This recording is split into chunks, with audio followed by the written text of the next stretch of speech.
ఓం సాయిరామ్. ఆ సాయినాథుని ఆశీర్వాదంతో ప్రతి ఒక్కరూ కూడా ఆనందంగా, ఆరోగ్యంగా, అష్టైశ్వర్యాలతో ఉండాలని మనస్ఫూర్తిగా కోరుకుంటున్నానండి. అనంతకోటి బ్రహ్మాండ నాయక, రాజాదిరాజా యోగిరాజా పరబ్రహ్మ శ్రీ సచ్చిదానంద సద్గురు సాయినాథ్ మహారాజుకి జై. ఈరోజు బాబాగారు మన కోసం అందించిన సందేశం ఏంటి అంటే, తల్లి, ఇది విశ్వ సందేశం. నీ మీద పగతో కళ్ళు మూసుకుపోయిన ఇద్దరు నీ నాశనానికి కొబ్బరికాయ కొట్టేశారు. ఇకనైనా నువ్వు మేల్కోకపోతే నీ జీవితం అధపతాళానికి పోతుంది. నేను చెప్పేది జాగ్రత్తగా వినమని బాబాగారు అయితే అంటున్నారండి. మరి బాబాగారు మనతో ఏం చెప్పాలి అనుకుంటున్నారో, దేని గురించి హెచ్చరించాలి అనుకుంటున్నారో తెలుసుకోవాలి అంటే వీడియోని చివరి వరకు స్కిప్ చేయకుండా చూడండి. అలాగే మన ఛానల్ని ఫస్ట్ టైం చూస్తున్న వాళ్ళు సబ్స్క్రైబ్ చేసుకుని పక్కన ఉన్న బెల్ ఐకాన్ని క్లిక్ చేయడం అస్సలు మర్చిపోవద్దండి. ఓం సాయిరామ్, ఓం సాయినాథాయ నమః అని కామెంట్ చేయడం కూడా అస్సలు మర్చిపోకండి.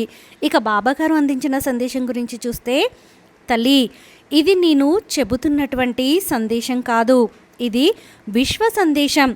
ఈ యొక్క విశ్వంలో పంచభూతాలు నీ తోటి ఒక మాట చెప్పాలని చెప్పి ఎప్పటికప్పుడు నీకు ఏదో ఒక రకమైనటువంటి సంకేతాలను అందిస్తూనే ఉంది. అయినప్పటికీ కూడాను నువ్వు ఆ యొక్క సందేశాలను గమనించకుండా నీ పనిలో నువ్వు నిమగ్నమైపోతూ ఉన్నావు. ఈ విధమైనటువంటి ప్రక్రియలో నీ మీద పడి ఏడ్చే ఆ ఇద్దరు ఎవరైతే ఉన్నారో వారు నీ యొక్క పతనం కోసం కొబ్బరికాయ కొట్టాలి అని చెప్పి నిర్ణయించుకున్నారు. బాబా ఏం మాట్లాడుతున్నారు, ఏం చెప్పబోతున్నారు, అర్థమయ్యే విధంగా నాతో చెప్పండి బాబా, నాకు ఏమీ కూడా అర్థం కావడం లేదు అని చెప్పి అడుగుతూ ఉన్నావు కదా తల్లి. ఎప్పుడైనా కానీ ప్రతి మనిషికి వారి యొక్క జీవితంలో సంతోషంగా ఉన్నా, ఆనందంగా ఉన్నా చూసి సంతోషపడే వాళ్ళు కొంతమంది ఉంటారు.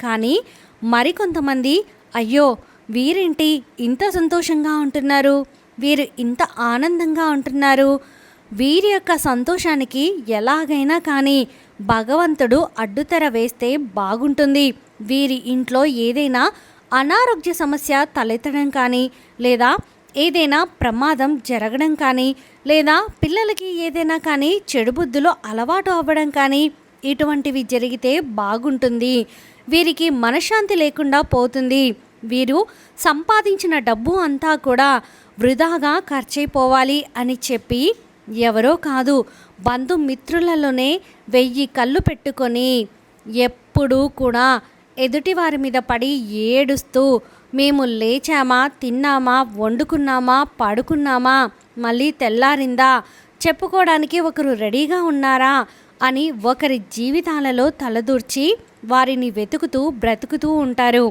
అటువంటి వారే ఒక ఇద్దరు స్త్రీలు నీ యొక్క జీవితాన్ని చాలా వరకు కూడా ఒక దివ్య దృష్టితోటి చూస్తున్నారు. ఇక్కడ దివ్య దృష్టి అంటే మంచి అనుకునేవు తల్లి, ఇది మంచి దృష్టి అయితే మాత్రం పొరపాటున కూడా కాదు. వీరి యొక్క దృష్టి మొత్తం కూడా నువ్వు పతనం కావాలి, నువ్వు ఎప్పుడు ఏం చేస్తావా, ఎక్కడికి వెళ్తావా, ఏం కొనుక్కుంటావా, ఏం తింటావా, ఏం అంటే ఏమి వెనకేసుకుంటావా, ఎంత డబ్బులు సంపాదిస్తున్నావా, లేకపోతే కనుక నీ ఇంట్లో పరిస్థితి ఏ విధంగా ఉంది, ఏ రోజు భార్యాభర్తలు గొడవలు ఆడుకుంటారా, ఏ రోజు పిల్లల ఇంట్లో గొడవలు ఆడుకుంటారా, ఏ రోజు ఏ సమస్య వస్తుందా, ఇలా ప్రతి క్షణం కూడా వారి ఇంటి మీద ఉన్నటువంటి ధ్యాస కంటే నీ ఇంటి మీద ఎక్కువ ధ్యాసతోటే వారు బ్రతుకుతూ ఉన్నారు.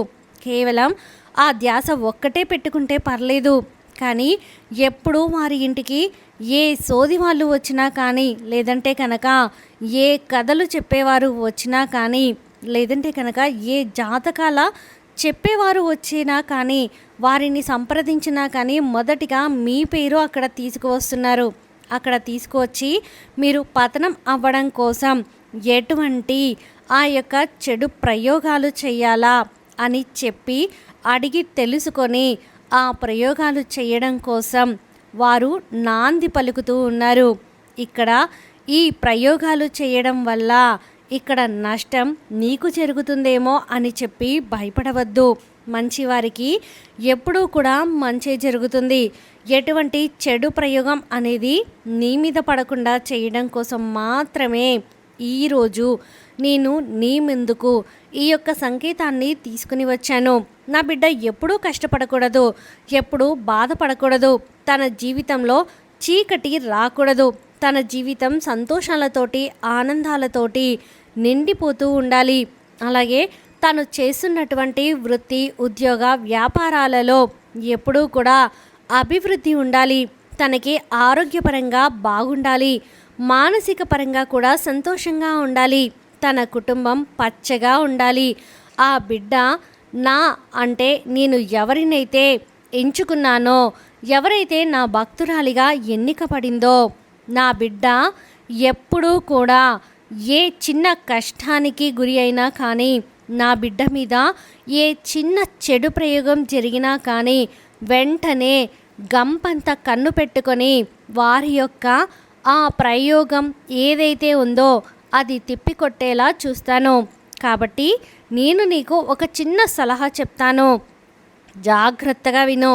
ఎవరు నీ యొక్క పతనం కోసం చెడు ప్రయోగం చేసినా, ఎవరు నీ యొక్క ఎదుగుదలని తొక్కాలి అని చెప్పి పూజలు జరిపిస్తున్నా, ఎవరు నీ యొక్క మరణం కోసం కూడా ఎదురు చూస్తూ ఉన్నా, అటువంటి స్త్రీలు ఇద్దరు ఎవరైతే ఉన్నారో వారి యొక్క ఏడుపులు నీ మీద పడకుండా ఉండాలి అంటే రేపు ఉదయాన్నే లేచి నీ ఇల్లు వాకిలి అన్నీ కూడా శుభ్రపరచుకున్న తర్వాత ఇంట్లో సాంబ్రాణి ధూపపు పొగను వెయ్యి. ఈ విధంగా ధూపపు పొగ ఏ ఇంట్లో అయితే వేస్తారో ఆ ఇంట్లో ఉన్నటువంటి చెడు శక్తి, నకారాత్మక శక్తి, చెడు దృష్టి, నెగటివ్ ఎనర్జీ అన్నీ కూడా బయటకు వెళ్ళిపోతాయి తల్లి. అలాగే లక్ష్మీదేవి యొక్క చిత్రపటానికి ఎరుపు రంగు పుష్పాలతోటి అలంకరించుకొని అమ్మవారికి పాలు బెల్లం కలిపి నైవేద్యంగా సమర్పించి అమ్మవారికి ఆవు నేతితోటి దీపం పెట్టు. ఈ విధంగా చేయడం వల్ల అమ్మవారి యొక్క అనుగ్రహంతో నీకు ధన ప్రవాహంలా వస్తుందన్నమాట. ఇక తర్వాత నువ్వు ముఖ్యంగా చెయ్యవలసింది ఏంటి అంటే కనుక ఈరోజు సాయంత్రం 6 గంటలు దాటిన తర్వాత 12 గంటల లోపు 2 తమలపాకులను గడపకి 2 పక్కలా పెట్టి తమలపాకుల మీద రాళ్ళ ఉప్పును పెట్టి ఒక నిమ్మకాయను నిలువుగా కోసి ఒక నిమ్మబద్ద మీద పసుపు, మరొక నిమ్మబద్ద మీద కుంకుమ పెట్టి గడపకి 2 పక్కల ఉప్పు మీద ఆ నిమ్మబద్దలను పెట్టి తర్వాత ముద్ద కర్పూరపు బిళ్ళలు 2 తీసుకొని ఆ కర్పూరపు బిళ్ళలను 2 నిమ్మబద్దల మీద పెట్టి వెలిగించాలి. ఈ విధంగా వెలిగించే ముందు ఇంట్లో ప్రతి ఒక్క గుమ్మం ద్వారం అనేది తెరిచి ఉండాలి. దీనివల్ల ఇంట్లో ఉండే చెడు శక్తి, ఎవరైనా నీ మీద చెడు ప్రయోగాలు చేసినా ఆ యొక్క ప్రయోగం, అలాగే ఎదుటివారు నీ మీద పడి ఏడుస్తుంటే వారి యొక్క ఏడుపులు నీకు ఏదైనా కానీ అనారోగ్య సమస్యలు రావడానికి కారణమైనటువంటి ఆ నెగటివ్ ఎనర్జీ ఇవన్నీ కూడా పూర్తిగా వెళ్ళిపోయి నువ్వు అనుకున్నటువంటి పనులు అనుకున్నట్లు సక్రమంగా జరుగుతాయి. ఇలా చేసిన 2 నిమిషాలకే నీ ఇంట్లో ఒక రకమైనటువంటి పాజిటివ్ ఎనర్జీ, ఒక రకమైనటువంటి ప్రశాంతత, ఆనందం, మనశ్శాంతి అనేవి కలుగుతాయి. కాబట్టి నువ్వు వెంటనే ఈ విధంగా రేపటి రోజున చేసుకో తల్లి అని చెప్పి బాబాగారు అయితే అంటున్నారండి. మరి బాబాగారు చెప్పిన విధంగా చేసుకునేలా అందరికీ చేరేలా ప్రతి ఒక్కరికి కూడా ఈ వీడియోని షేర్ చేయండి. ఈ వీడియో నచ్చితే లైక్ చేయండి. మరికొంతమందికి వీడియోని షేర్ చేయడం అస్సలు మర్చిపోద్దండి. మన ఛానల్ని ఫస్ట్ టైం చూస్తున్న వాళ్ళు సబ్స్క్రైబ్ చేసుకుని పక్కనే ఉన్న బెల్ ఐకాన్ని క్లిక్ చేయండి. సర్వేజన సుఖినో భవంతు. ఓం సాయిరామ్.